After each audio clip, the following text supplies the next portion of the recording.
बुधनी विधानसभा में साल 2008 के चुनाव के बाद ऐसा पहली बार है जब शिवराज सिंह चौहान खुद बीजेपी प्रत्याशी के लिए वोट मांगते नजर आ रहे हैं। इस पूरी अवधि के दौरान उन्होंने विधानसभा चुनावों में कभी भी वोट नहीं मांगे, लेकिन इस बार परिस्थितियां ठीक नहीं होने के कारण उन्हें खुद मैदान में उतरना पड़ रहा है। माना जा रहा है कि अपने खास सखा के लिए वह बुधनी विधानसभा क्षेत्र के कई गांवों में पहुंचकर जनसभाओं को भी संबोधित करने वाले हैं।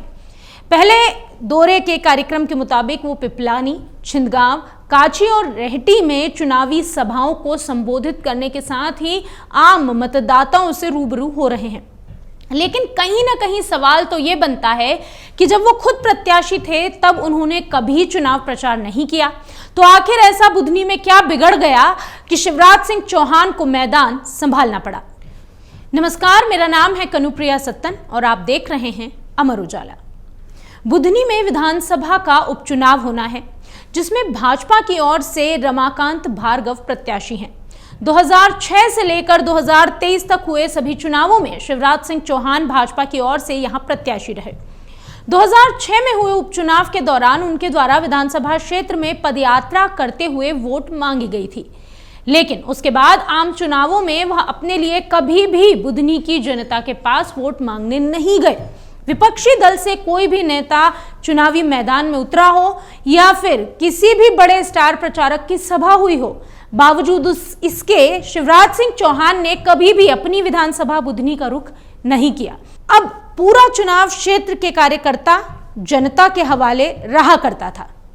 इसके बावजूद भी हर चुनाव में उनकी जीत का अंतर लगातार बढ़ता रहा। लेकिन आगामी 13 नवंबर को होने जा रहे उपचुनाव में शिवराज सिंह चौहान को बीजेपी प्रत्याशी के लिए वोट मांगने गांव-गांव दस्तक देना पड़ रहा है। माना जा रहा है कि झारखंड में हो रहे विधानसभा चुनाव की व्यस्तता के बावजूद भी उन्हें बुधनी में अपना समय देना पड़ रहा है।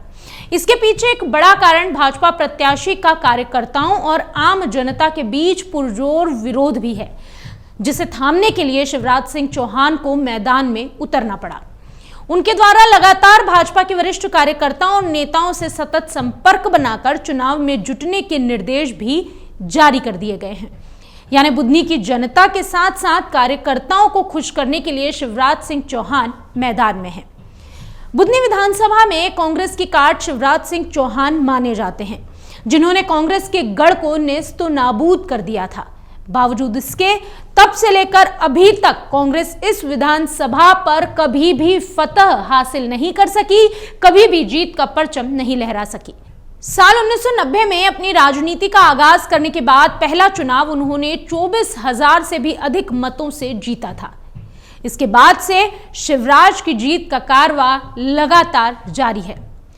हालांकि इस बार शिवराज सिंह चौहान बुधनी विधानसभा से प्रत्याशी नहीं है, यानी बुधनी उनकी सीट नहीं है। ऐसे में कांग्रेस इस मौके को गंवाना नहीं चाहती, बल्कि भुना लेना चाहती है। शिवराज सिंह चौहान की जन्म और कर्मस्थली कहलाने वाली बुधनी सीट को कांग्रेस के हाथों में नहीं जाने देना चाहते शिवराज। ऐसे में जिसके कारण पुरजोर प्रयास करते हुए भाजपा प्रत्याशी रमाकांत भार्गव, जिन्हें सबसे खास दोस्त माना जाता है शिवराज सिंह चौहान का, उनके पक्ष में वोट मांगने के लिए शिवराज सिंह चौहान एक बार फिर मैदान में उतरे हैं और घर घर जाकर दस्तक देने वाले हैं। बुधनी विधानसभा क्षेत्र की जनता का मूड शिवराज सिंह चौहान के लिए तो हमेशा ही एक रहा है, लेकिन भाजपा के द्वारा घोषित किए गए प्रत्याशी रमाकांत भार्गव के लिए आम जनता चुनौती साबित हो रही है। जब शिवराज सिंह चौहान को मुख्यमंत्री का पद नहीं दिया गया, तब भी बुधनी की जनता नाराज थी। भाजपा प्रत्याशी का कार्यकर्ताओं के बीच भी पुरजोर विरोध होना पार्टी के लिए चिंता का विषय है। भाजपा के द्वारा आयोजित किए जा रहे कार्यकर्ता सम्मेलन, दीपावली मिलन समारोह तक में पार्टी कार्यकर्ताओं ने अपनी नाराजगी दिखाई है। कैसे? क्योंकि पार्टी कार्यकर्ताओं की उपस्थिति यहां कम रही है। ऐसे में बीजेपी की चाहे राज्य की सरकार हो या केंद्र की सरकार हो, ये कहें कि बीजेपी का चाहे राज्य का संगठन हो या केंद्र का संगठन, सभी की नींदें उड़ी हुई है, क्योंकि कोई भी इस गढ़ को अपने हाथ से गंवाना नहीं चाहता। और अब इसलिए ही शिवराज सिंह चौहान ने मैदान संभाला है। देखने वाली बात यह होगी कि क्या बुधनी में कांग्रेस कुछ बेहतर कर पाती है या शिवराज सिंह चौहान के नाम पर एक बार फिर बीजेपी इसे जीत जाएगी। अगर आप ये वीडियो YouTube पर देख रहे हैं तो हमारे चैनल को सब्सक्राइब करें और बेल आइकन को दबाना ना भूलें। अगर आप Facebook पर ये वीडियो देख रहे हैं तो हमारे पेज को लाइक करें।